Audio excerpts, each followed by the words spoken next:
Teva Johnstone helps parents get creative about homeschooling their spirited children. Known as Neurocurious Therapist on Instagram, she is a licensed clinical social worker, therapist, parent educator, and consultant. Teva is a proud unschooling mom who offers a workshop for parents interested in modern homeschool and unschool. She is passionate about raising spirited and creative kids with a healthy sense of self, and believes out-of-classroom learning can be a wonderful way to do that. She held numerous appointed positions with the National Association of Social Workers in service of children and youth, including the Committee for Children, Youth, and Young Adults. During our interview, we discussed the zealot mentality forming among contemporary ideologues, the difference between a perfect parent and a good enough parent, and qualities of spirited children that bring hope for the future. With part 2 of our conversation, I'm Sienna Mae Heath, and this is Leaving the Left for Liberty. I'd like to take this opportunity to sort of shift gears from the individual back to the family. I've heard you say that true social justice can strengthen the health of the family. Mm-hmm. In your view, what do you think is true social justice, and how can it strengthen the family unit? Sure. True social justice is every family has basic housing, basic food, shelter, healthcare. Parents are able to function at a minimum of providing for their kids. Parents are not being exploited by their jobs. Parents have health care. Parents have safe child care, not necessarily paid for by the state, but maybe there's a community of parents who help each other. So just like I see true social justice for the family as the families have a basic standard of living. People are not hungry. People have safe housing. People have decent education. Kids can go to school and not worry about being shot. Kids can go to school and not worry about being secluded and restrained. Many autistic kids have extreme punitive measures put on them when they're misbehaving. So I think that like improving schools, that's social justice. Basic healthcare, that's social justice. Parents who are not, I'll speak in the positive. Parents who are doing all right can raise healthy kids. Yeah. So when I see social justice movements today disrespecting parents, wanting to come between child and parent, thinking they know better than parents, no, that's not social justice. Fair enough. And given that your focus is neurodiversity parenting, and I love the sound of that, neurodiversity parenting, for raising sensitive children and empowering parents to educate their spirited children. You have a lot to offer families that are navigating the current upheaval. So as a parent yourself, like you mentioned your daughter, what experience do you have with homeschooling? We have homeschooled since day one. Homeschool was always our plan A, because I am someone who is very aware of the climate of public schools in my area. And I'm not even talking about gender and race. I'm just talking about the structure of schools and how kids, they're asked to sit for 6 hours a day and they're asked to be obedient little robots. I'm not into it. And I didn't want my daughter to have to participate in that. So we have homeschooled since day one. And when I say homeschool, we don't really do school at home. We're involved in many different activities in the community that are drop-off activities. So it allows myself and my daughter's father to work. And she is just getting the most beautiful education. I'm talking like at the beach, in the mountains, at art museums, at the library. So I like to think of it more as out of classroom learning. That sounds So fantastic. it's amazing. Yeah. So she's learning with her peers out of a classroom. And it's amazing. So, what's the difference between homeschooling and unschooling? So unschooling is a type of homeschooling. Unschooling comes under the umbrella of homeschooling. And it's more of it's not traditional in the sense that you're not necessarily sitting down with your child with curriculum and like a daily lesson plan of this is what we're doing. You're not doing school at home. You're not trying to mimic the school environment at your dining table. Unschooling is a colloquial term for self-directed education or self-directed learning. And it essentially means that the adults set up an interesting environment and the children are drawn to learn because the environment is so enriched and the children have a lot of autonomy, a lot of freedom. And within that autonomy and freedom, there are containers that the adults have set of boundaries. The kids are not running the show. But because of all that autonomy and freedom, the kids actually develop to be much more responsible, have a ton of agency. They believe in themselves, and it helps to raise kids that are not fragile, actually. It helps to raise kids that are like not coddled. They're strong because they've been able to interact with the real world and they've been able to learn responsibility. It's amazing. Right, they're Yeah. resilient. Yeah. I'm wondering if a public school teacher is listening to this, what they Yes. might be thinking. Maybe they're thinking, well, I can do that, or I do that, or like, look at all the strategies I'm implementing Yeah. to engage spirited children, one might Mhm. say. Mhm. What would you have to say to a public school teacher who's probably facing some challenges, but also feeling hopeful that they can overcome those challenges and meet the needs of the kids that might be coming to you? Yeah. I talk to a lot of teachers and I also present for teachers about autism. What I say to teachers is that I understand that their hands are often tied. I've worked on school campuses and I have compassion for teachers. I have compassion for how much they're being asked to do. I think that teachers have way too much on their shoulders for way too little. They are being asked to get kids ready for college, solve the national race problem, teach, be miniature gender counselors, be miniature or, unofficial mental health providers, and raise other people's kids, all while trying to teach kids to read and do math and stay present for the lesson. I think that teachers are just have way too much on their shoulders, and it makes sense why so many of them are leaving the profession. I don't blame them. So when I speak about homeschool and unschool and raising spirited kids, I try to make it clear that I'm not blaming teachers and that I understand that it's really leadership and the structure of the school environment that ties their hands for all that they can do. I mean, they have all these standards they have to meet, and they have all these regulations that are out of their control. Even the teachers who want to talk to families about the child's desire to use a different pronoun, their hands are often tied. They can lose their jobs. So I just want to say that I feel for teachers. I don't have a magic wand. I teach teachers how to make the classroom more comfortable for autistic and ADHD kids.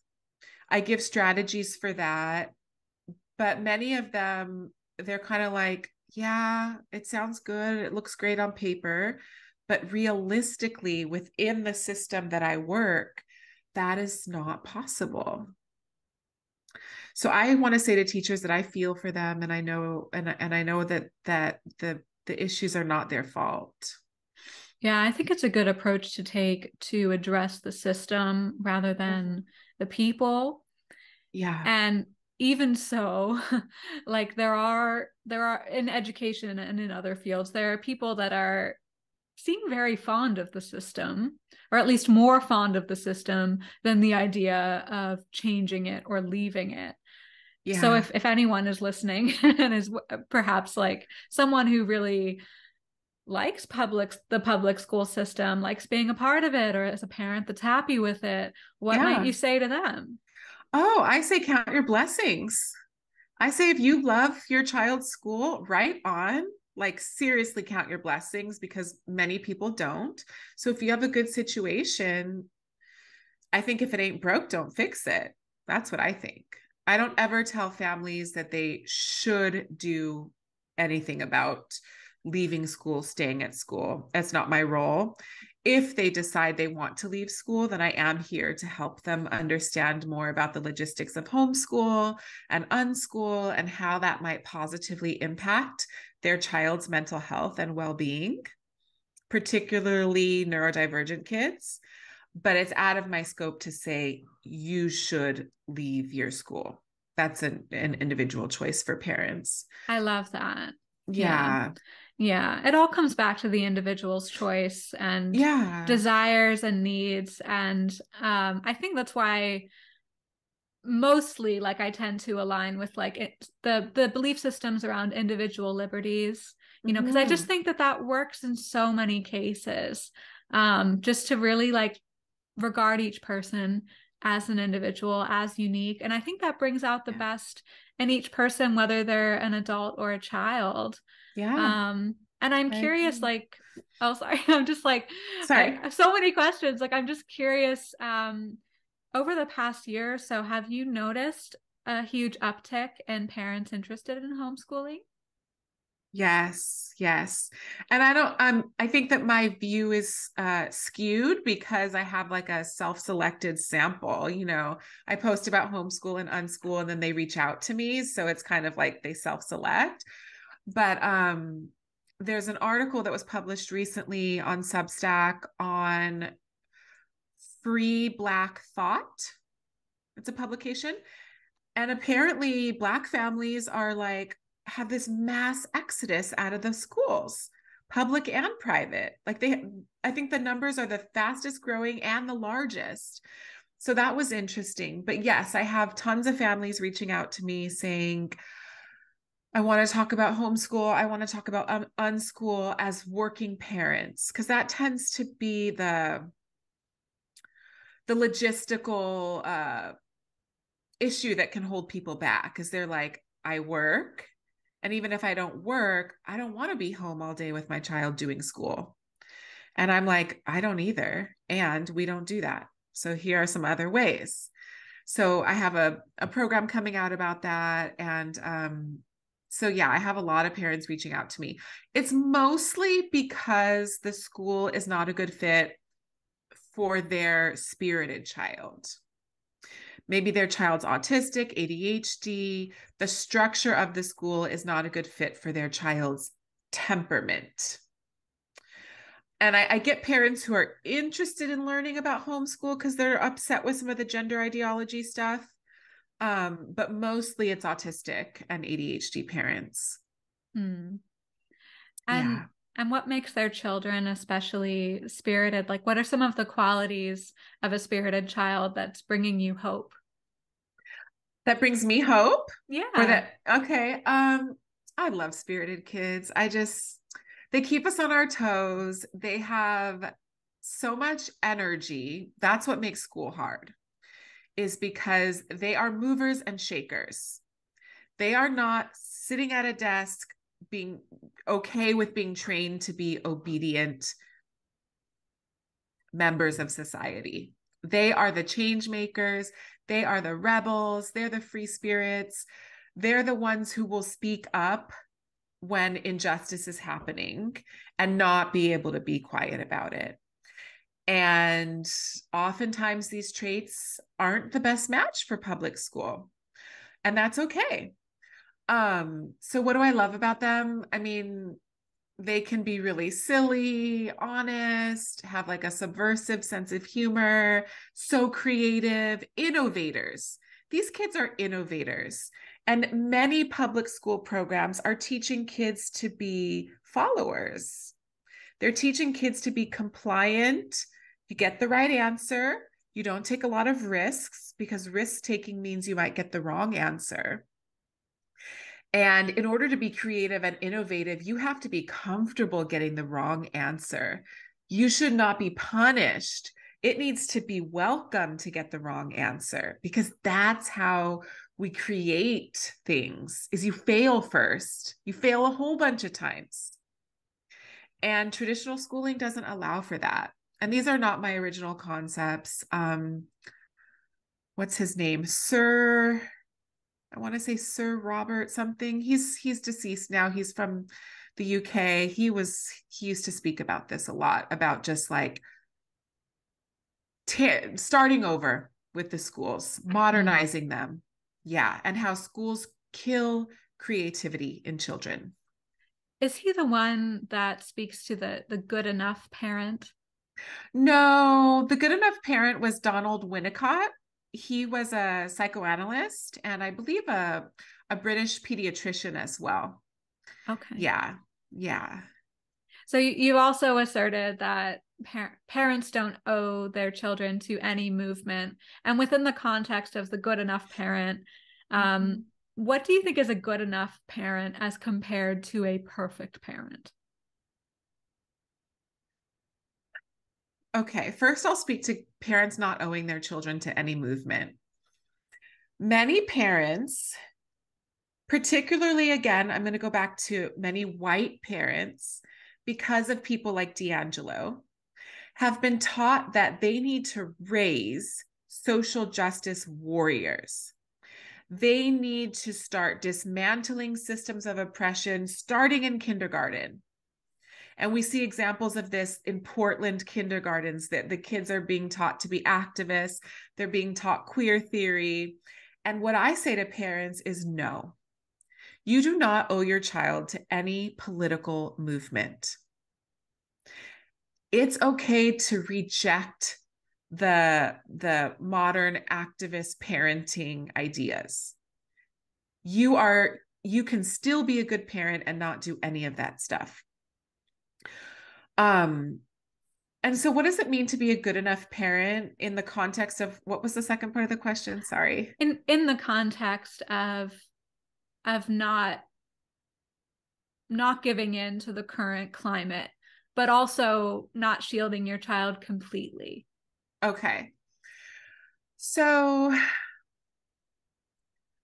I think that the good enough parent is entitled to raise their child aligned with their own values, even if those values are disliked by popular culture, popular progressive culture.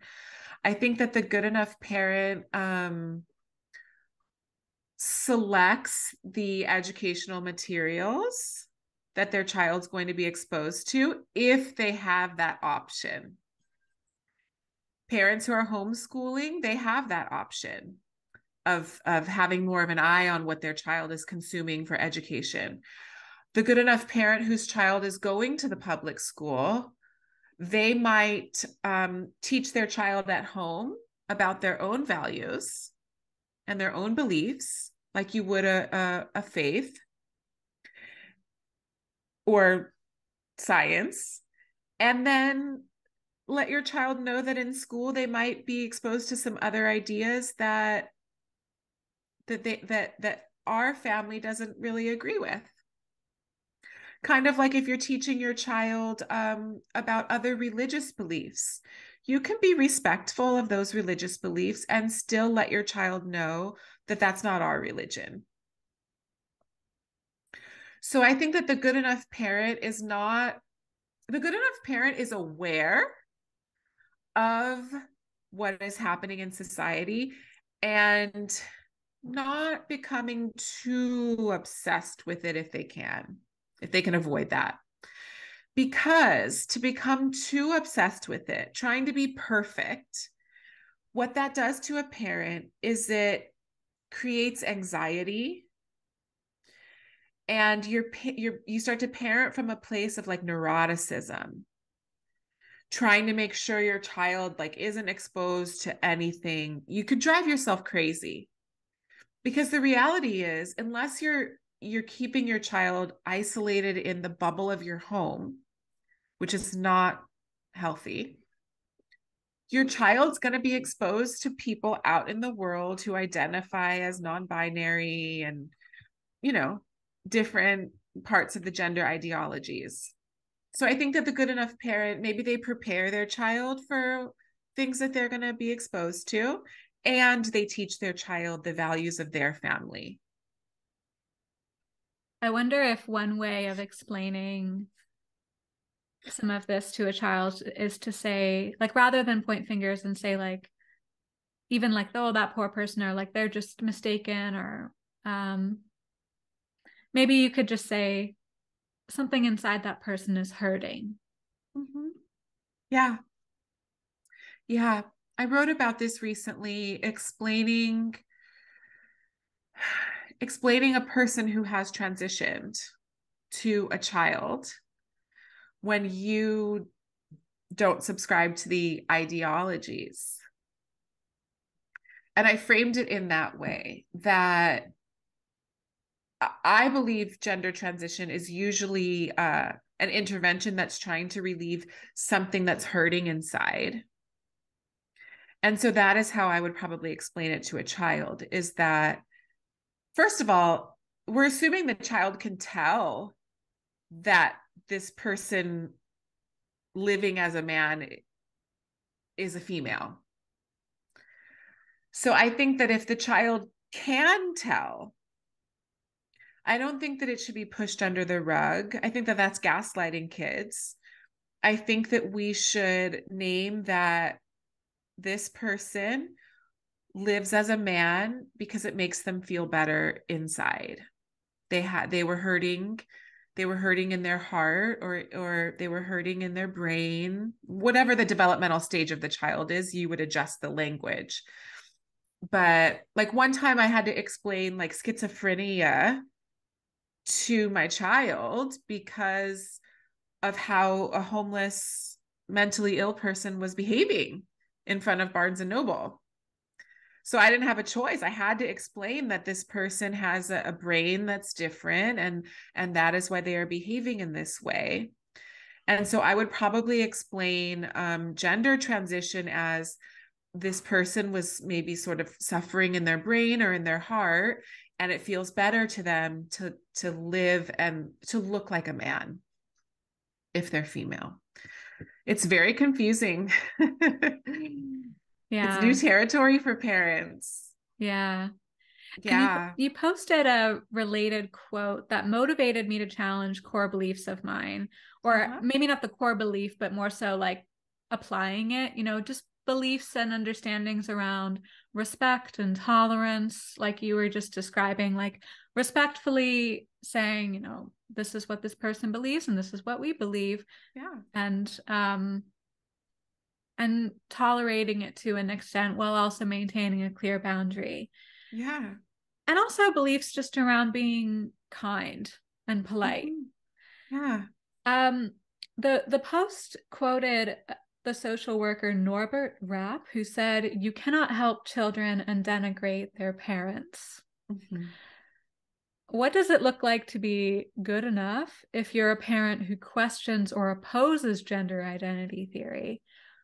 Or if you're a parent who aligns with this theory and celebrates mutilation of young people before their brains are fully matured? And how can people who haven't fallen into the delusion of gender identity theory help young people who have been programmed without denigrating their parents? Or is that even possible in some cases? Okay. I might need you to repeat certain aspects of the question because my brain won't hold on to all of them at once. How how to be a good enough parent when you don't subscribe to gender ideology and your own child has been taught gender ideology. Sorry.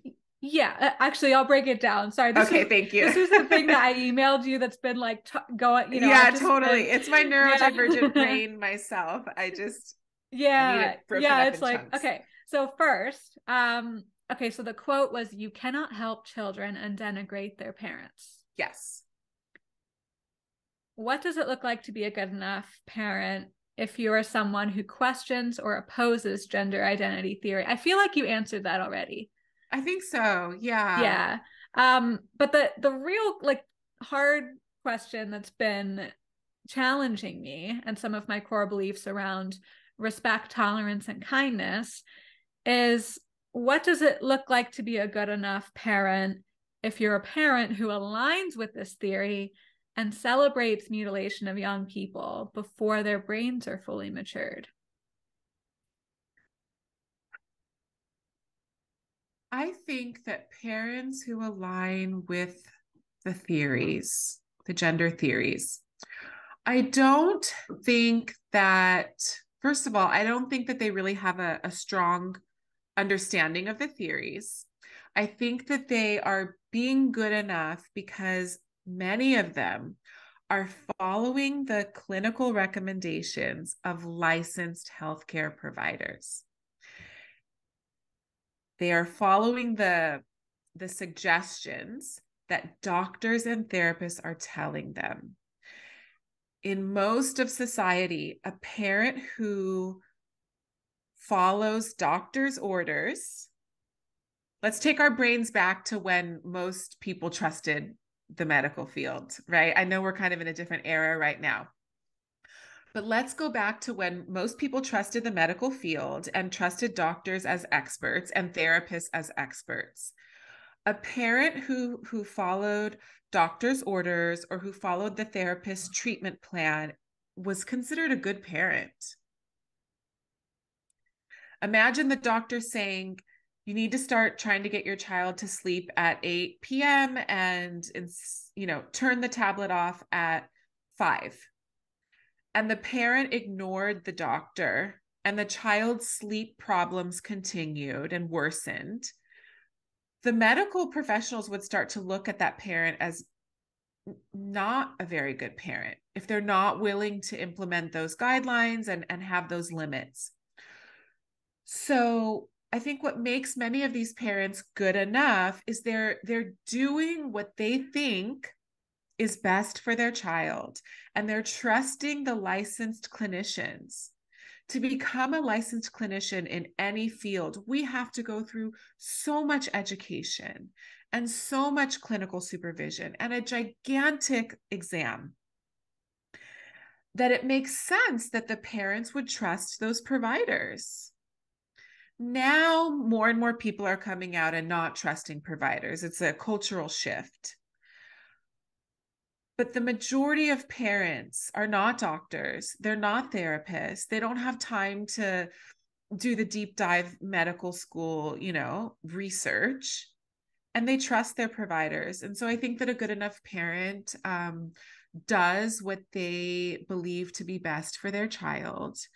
And I don't like the idea of demonizing parents who transition their children, even though it can be so hard to understand.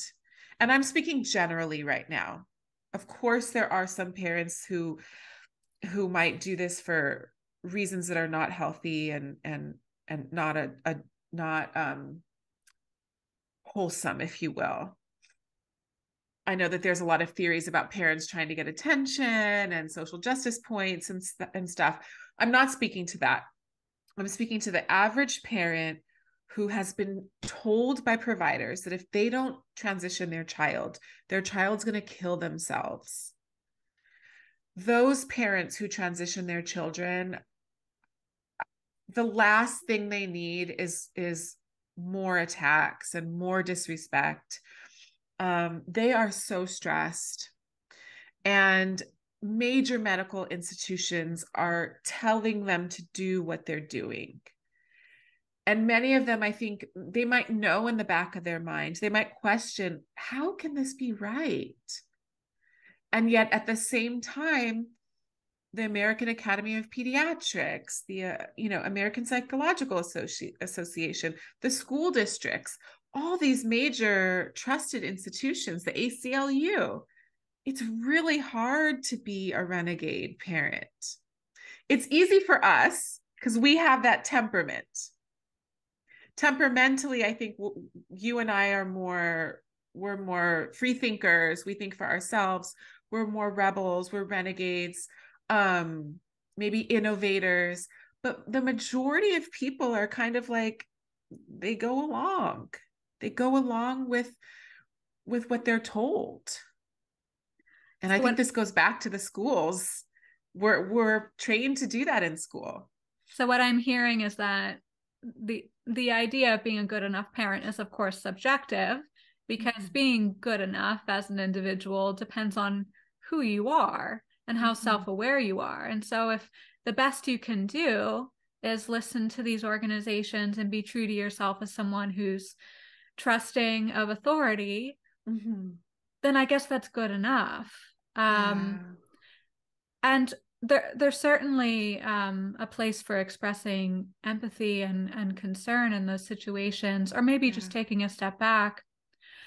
What I'm also thinking of is like the theory you mentioned of parents trying to get attention or social justice points, because I've also experienced a parent publicly asserting that if someone in the family or in our network of friends posts stories of detransitioning, then you are responsible for my child's pain and possible suicide.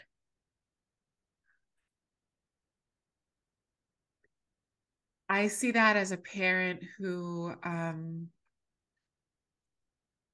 is deeply misled. Yeah. I see them as a parent who thinks that they're doing the right thing. It makes my eyes water because I know that this is common. And I see that as a parent who is in a lot of pain and who is maybe trying to offset some of their pain, project some of that pain onto others. It's like a defense mechanism of their own fragile ego, their own fragile psyche. It could be a defense mechanism of the fact that they truly are questioning whether or not this transition is right. And that's too painful. So it becomes protective of the psyche and the ego to take this very firm stance of this is right, and anyone who questions, they're evil. So I see it as a parent who is hurting. I see it as a family who is hurting, who's in probably deep distress with a child who is transitioning or questioning transition. And I see it as a family that needs a lot of support. And I also think that the person who is told, if you post detransitioner stories, you're responsible for my child's suicide, I think that person is in every right to take boundaries, to take space from the person who's saying that. If they need to protect their own psyche, it's not right to accuse people of murder and suicide when they're just talking about facts and genuine concern. Yeah. There was a really great podcast episode that I listened to with Karina Cohn. Do you know her? No, who is she? She was on Benjamin Boyce's podcast. I don't even know that she's using the pronouns of she anymore. But Karina Cohn is a male who transitioned and now is detransitioning 10 plus years later. And Karina talks about how some of these parents, it's like they're going through the stages of grief. The parents who are transitioning their kids, they're going through the anger and the shock and the denial. And many of them are kind of living in that denial space. That makes sense. And it also makes sense to set boundaries, because I am thinking of a specific family, and if they're listening, they know who they are. As I understand, their ideals or their standards for respect include me lying to their daughter.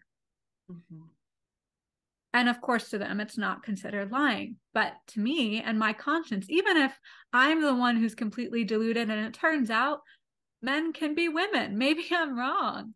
But how dare you coerce me into going against my conscience? Yeah. Is really what it comes down to. And I don't want to coerce anyone to go against their conscience either. Yeah. And now here we are. Yeah. Yeah.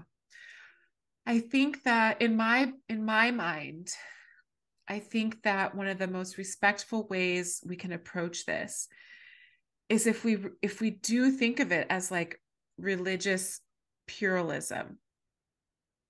Here in the US, we have a pretty long precedence of being able to tolerate people with different beliefs. Obviously, it's gone wrong sometimes, but we have laws and we have like social norms. So I think that if we thought of it as this is a religion over here, and I don't subscribe to that religion, but we can still be family and we can still be tolerant and even kind and friendly. I think that that could be a helpful lens. I live in Southern California, born and raised. I was raised with people of so many different religions, so many different races and belief systems. My best friend was of a very different religion and a strong believer, different culture, different race, even different class. And we managed to be best friends for all of our childhood, and we're still very close. So how did we do that? We gave each other space. We connected on our mutual fondness for each other and set aside where we disagree. Now, if you're being asked, if somebody's trying to compel your speech to say something that you believe not to be true, that's a different, I mean, that feels like an infringement on your intellectual autonomy, and that's disrespectful. Yes, it's like asking you to say a prayer to a religion you don't belong. Yes, I think it might be exactly like that.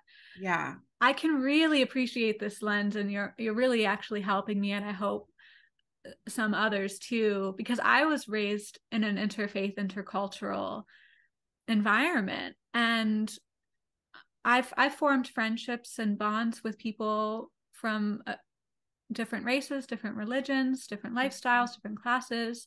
And I think you said it, like the difference here with the gender stuff is the compelling one's speech, or even trying to infiltrate one's mind. It's like they insist on, not only do you have to say this, you also have to believe it. Yeah. Yeah. I'm with you. Yeah, I'm with you. Thank you. I feel like there was a breakthrough there. There was no, I'm with you. And that's why I get so fired up about it, because I'm like, sorry, thought police. You're not welcome here. I love you. If this is a family member, I love you. And no thought police here. Mutual respect gives each other intellectual autonomy. Well said.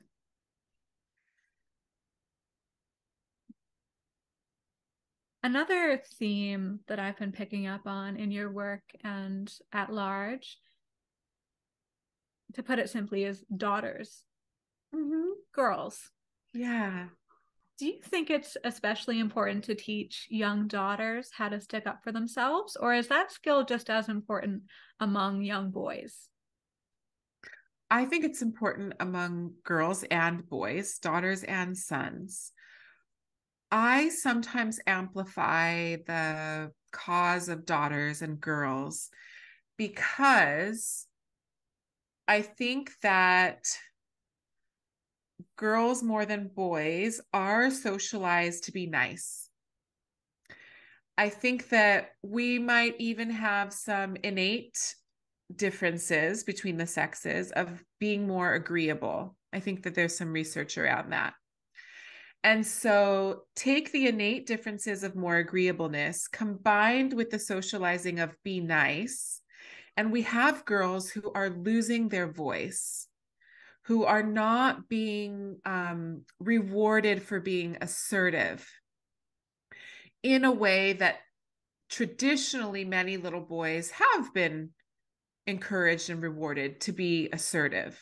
Things are changing now because we have this new idea of toxic masculinity, and that's coming into the boy world. I know that boys and men are really suffering right now. I'm aware of some of that research, and I don't want to ignore that problem.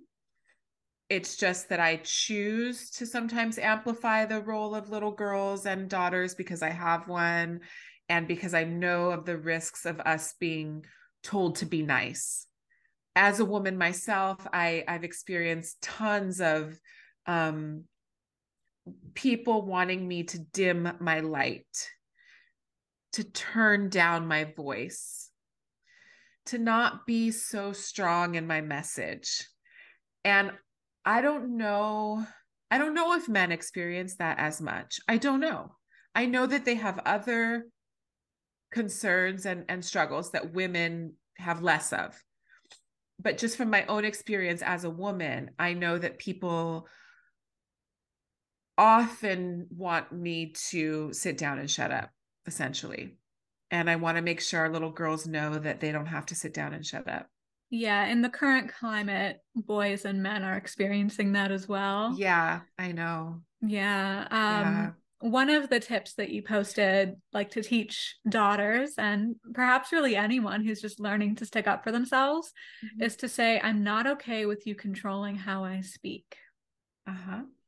And that's why this came to mind after we were just talking about compelled speech, because Yeah. I love that line and I hope I get to use it. I hope I'm brave enough and on the ball enough to use it in the moment one day.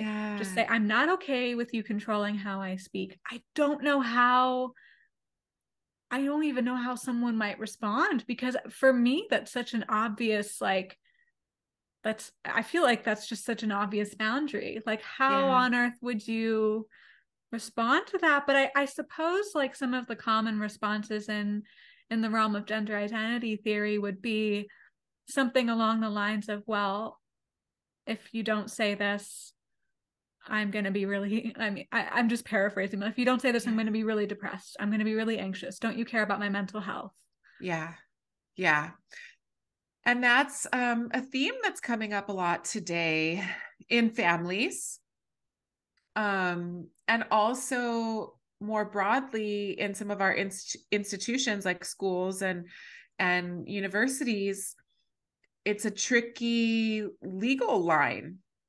It can be considered discrimination. There are cases that are reaching the courts about this. So it's just a really kind of new frontier. I'm not okay with my speech being compelled. I'm also not going to be a jerk. And I'm not going to intentionally hurt anyone's feelings. And I'm going to be aware of the laws. But I'm also not okay with my speech being compelled. So I think that there are some ways to be respectful if you don't want to say the prayer that you don't believe in. And professors and parents are finding those ways, but there's still, I mean, there's court cases about it. I don't know if you're familiar with one of the university professors. I can't think of his name right now, but he said that calling a male who looked male by a female pronoun was against his religion because he doesn't believe that men can be women. And so to be respectful, once he learned that the male did not want to go by a male pronoun, to be respectful, he agreed to call the student by their last name, which was, non-gendered. Oh, I like that. And it ended up in court. The professor was disciplined. The student filed a complaint, and they had this major lawsuit. And the professor won on the grounds of religious freedom and also free speech, or intellectual freedom, academic freedom.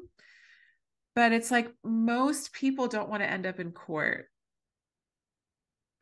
Most therapists are conflict averse.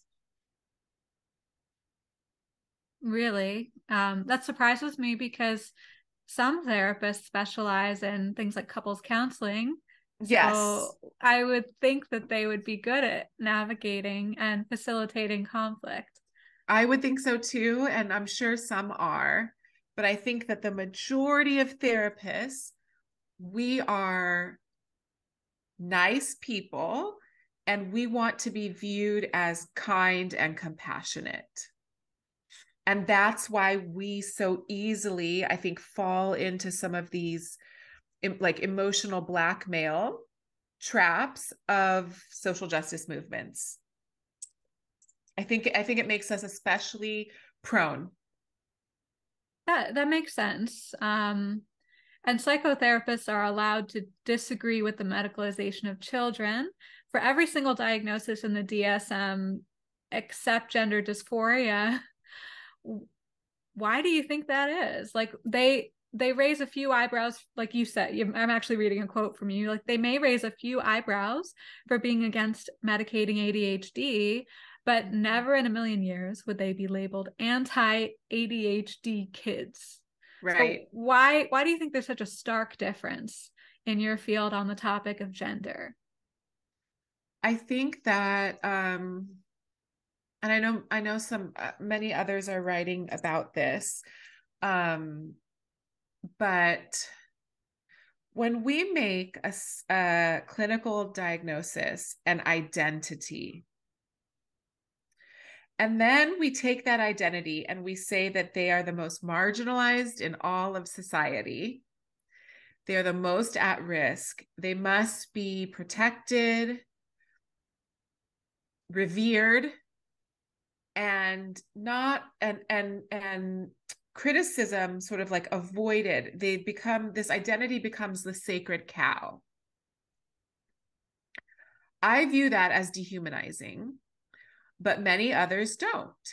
And so when we take this identity and we give it special treatment, then when we critique the medical interventions that we've been told are beneficial to this identity group, then we become bigoted.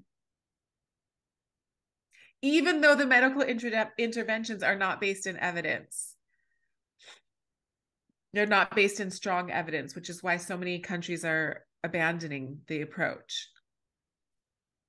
So I think that a lot of people have made ADHD an identity as well. But ADHD kids have not been made sacred like trans kids have been made sacred. I think that that's part of it. And this tendency to put trans identified kids and adults up on a pedestal, is that an early sign of narcissistic abuse?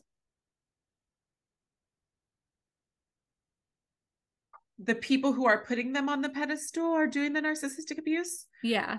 I can't really say that because that would make it so I would have to label everybody doing that narcissistic, and I can't really do that. But I would say I think it's bigotry. I think that when we make someone a superhuman, we are dehumanizing them. And to dehumanize someone based on an identity group is bigoted. It puts a lot of pressure on that individual. Yeah, it puts a lot of pressure on that individual. It's almost like spiritual. It's almost like they're making trans people like a deity, which ties right back into this whole religious theme. Yeah, and I mean, one might even argue that the mental effects of even just socially transitioning Mm-hmm. could do permanent damage. I'm not sure, but like I'll say what gets me is like the mental and maybe what could be perceived as like spiritual damage that's happening. Uh-huh. The physical damage is connected, but it's kind of another topic.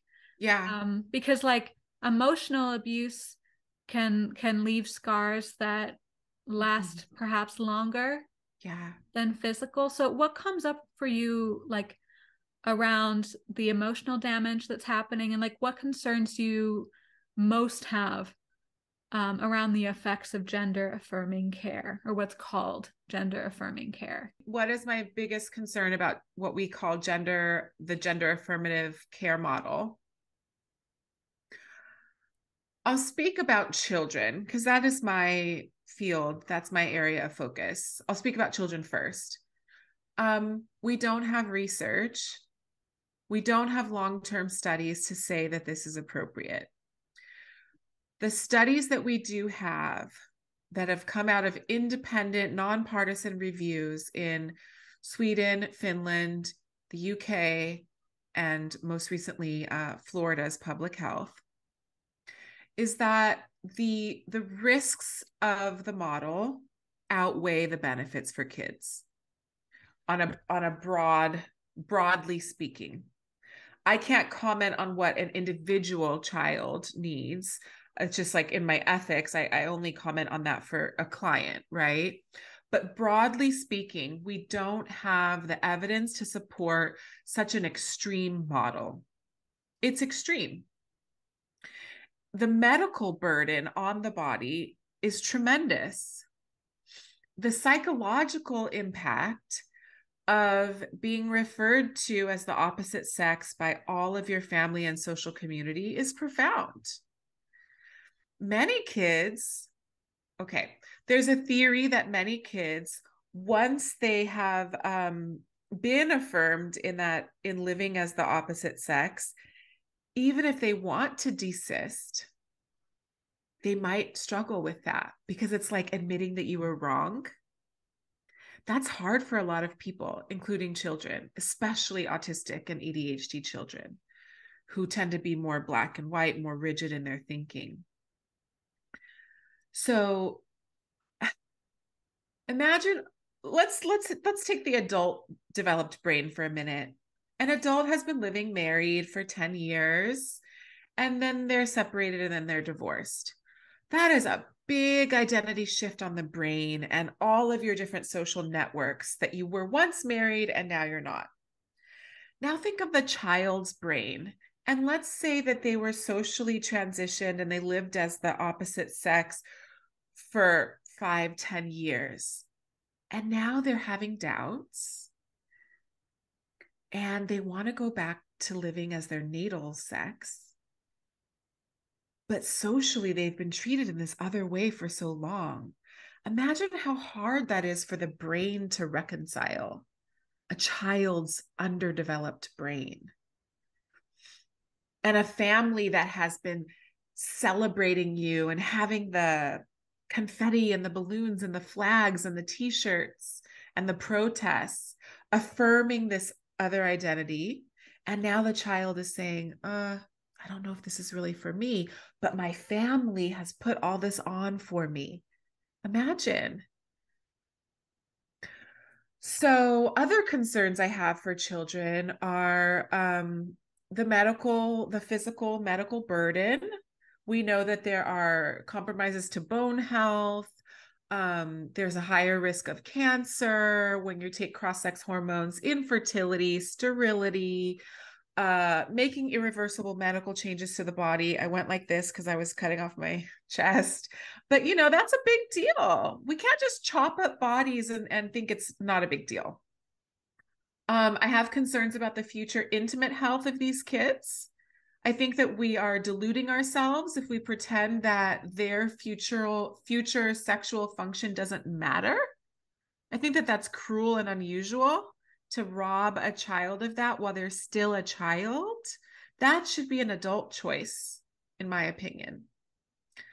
So those are my main concerns, is the lack of evidence, the medical burden, and that it's like a sledgehammer on what's that expression? I sometimes get the expressions wrong, but you know what I mean? It's an overkill of what can be explored psychologically and socially in a much more gentle way. Sorry, just give me 1 minute. Sure. I'm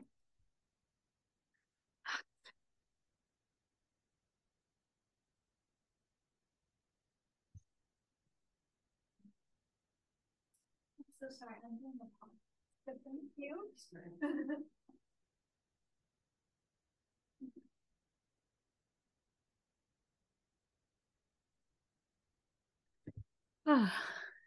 Okay, thank you, editors. No problem. I know. I'm so sorry. Okay. This brings us back to informed consent and when it can happen in this context. As I understand, the human brain isn't fully developed until at least age 25. Is that correct? Mm-hmm. That's the understanding we have now. Yeah. So if that's true, or if that's the understanding that we're working with, what would be an appropriate standard for how we navigate people's journeys with gender dysphoria? Mm-hmm.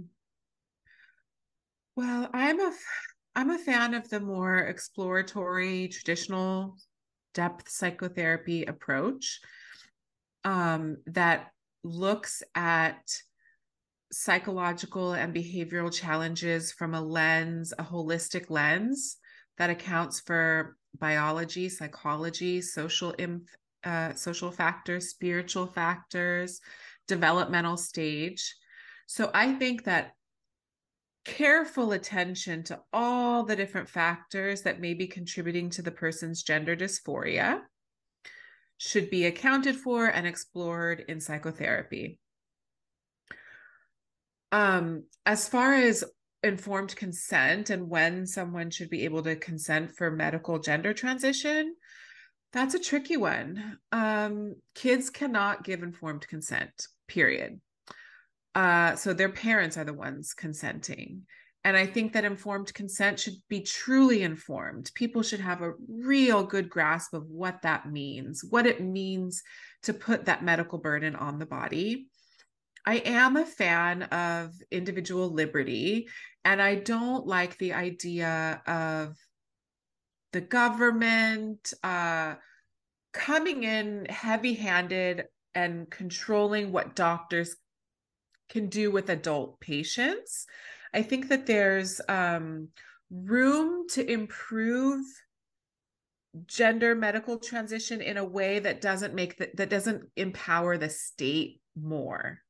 I don't like to see the state empowered more. I like to see doctors making choices because they have good ethics and they're looking at the medical research, as opposed to a heavy-handed, overreaching state coming in. I just don't like that.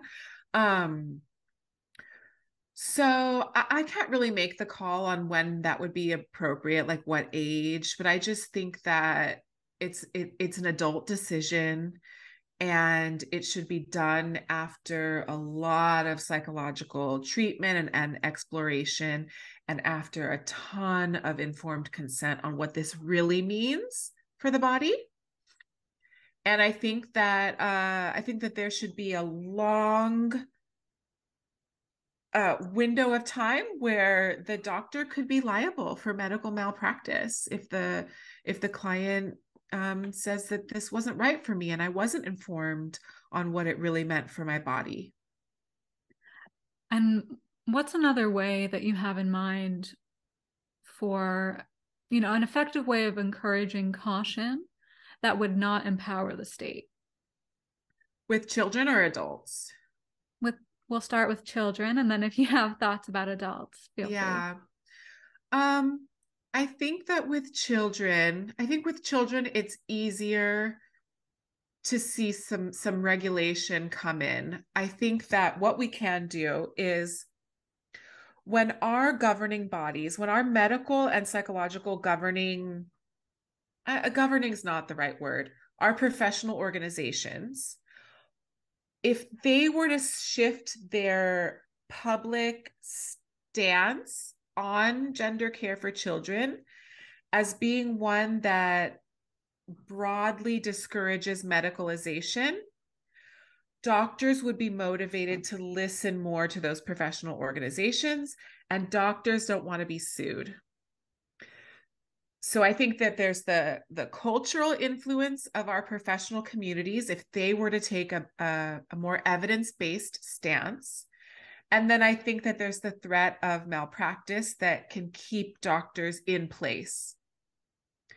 And on the third note, if we can explain to parents, if we can stop lying to parents that they only have one choice or suicide, that is so unethical.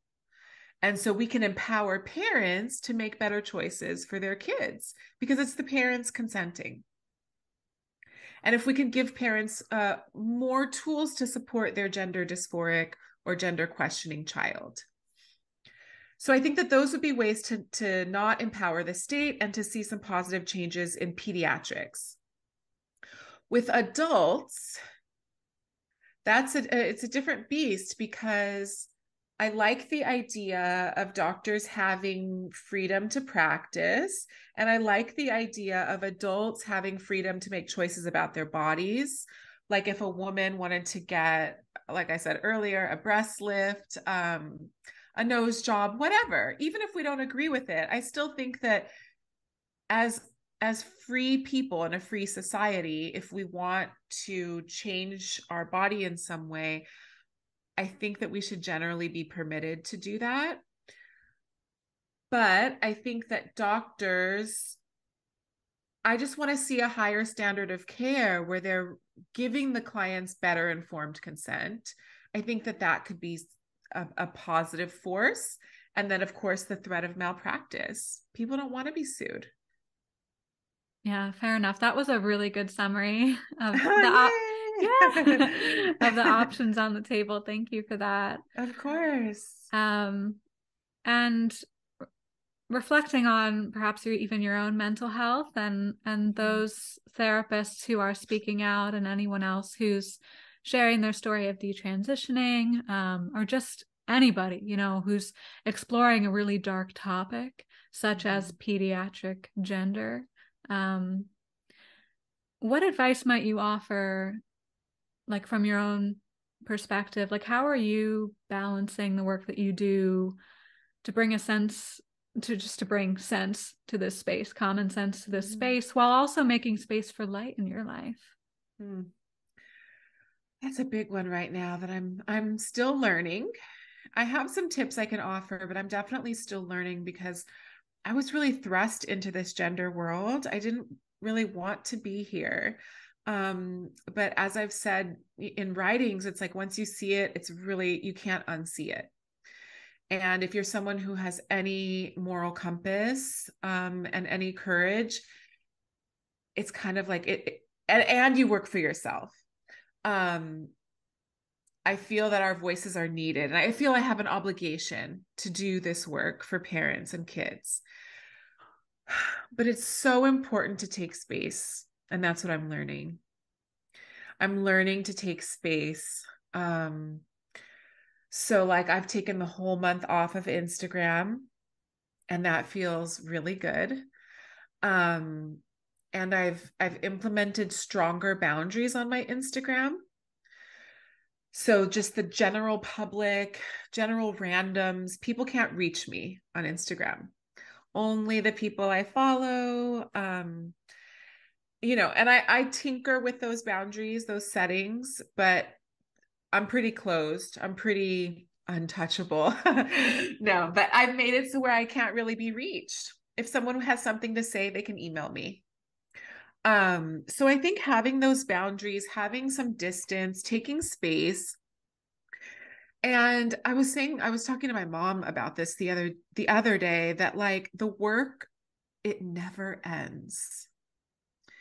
And understanding that the work doesn't end, it makes my eyes water, because it's like it's so heavy. So understanding that the work does not have an end allows you to move away from it a bit and know that it will be there after you've cared for yourself and your family. And so that's helping me put a little bit more of a lid, because if I try to work until it's done, I will work forever. So that's kind of my framework right now, is just taking space for rest and renewal and making myself less available to the general public. That's Yeah. beautiful. Yeah. Thank you. And exploring the pediatric gender topic, among others, it causes one to extend outward and maybe experience excessive outward focus, and also reflect inward. I think naturally the topic of gender is very introspective, because we're thinking about how it relates to a variety of topics like race, Yeah. and then more specifically gender roles. What is a woman? I mean, existential crisis. Yeah, right. um, and I've read that inward focus is associated with depression, right? Excessive inward focus. Yeah. Excessive inward focus. Yeah. Hyper inward focus. Some inward focus is necessary to be well and to be self-aware. But we know that people who are healthiest, they are serving others. It's one of the main tenets of positive psychology, which is research based on what makes people happy, not just happy, well. What makes people live a joyful, contented life. And its service is one of the main pillars. It's not inward focus, it's outward focus, helping others. It brings us meaning and purpose. It aligns with a lot of people's spirituality as well. And I think that's part of it's part of the reason so many youth are unwell today, which is another topic. Maybe I'll come back on and we can talk about it. But these youth, they're hyper focused inward. And they're also hyper focused on what the outward thinks of them, which some of that is normative, but I think it's excessive right now because of social media. And I think we could all do well by stepping away a bit. Absolutely. I'd love to have you on again, by the way. Thank you. I didn't mean to just invite myself, but I like chatting with you. I already invited you before we even started talking. I invited you Yay. again. Yeah, I would love to have you on again to talk more about your homeschooling map that you're working on for the new year. Would you like to share a little bit about the homeschooling map? Yeah, definitely. So I'm making a homeschool offering for parents who have made the decision to leave traditional schooling, whether it's public or private. Again, I can't make that decision for anyone, but so this is for parents who are questioning or have made the decision, and they want to know, how do we do this when we are modern moms, we're modern working moms, and also, even if a career isn't part of our life, we don't want to be home with our kids all day because it's not good for us or them. And so I have a map of how to like problem solve these various issues and give our kids an awesome, rich, exciting, stimulating education that does not involve sitting at their dining room table for 6 hours a day. The kids are out in the world and they are learning to be anti-fragile and courageous kids. And it's very community involved. It's the offering's going to help parents find their local offerings for dropping off the kids in these educational opportunities. And yeah, so that's the gist of it. It's going to be like a workshop where I'm teaching and also provide resources. And I'm excited about it. I can't wait. This is my passion. Yeah. This is my happy place. So unschool and homeschool is like my happy public voice. And then the gender is the dark or hard place, but it's necessary. Yeah. Yeah. And it's all connected. I can tell you lit up as you were talking about it. Yes. Yeah. Well, I'd love to have you on again next year to talk about homeschooling more. And thank you, Sienna. Sure. Yeah. And mental health and anything else that might come up for you in the new year. Thank you. I'd be happy to come back. And this is so lovely to talk. This was lovely. Thank you, Teva. Thank you. Would you like to share real quick where people can find you? Yeah. So people can find me on Instagram at neurocurioustherapist. They can find me on my website, tevajohnstone.com. And they can find me on Substack at teva.substack.com. Excellent. Well, thank you for sharing your afternoon with me. Thank you. Thank you, Sienna. Thank you for having me. My pleasure. Take care, Teva. Take care.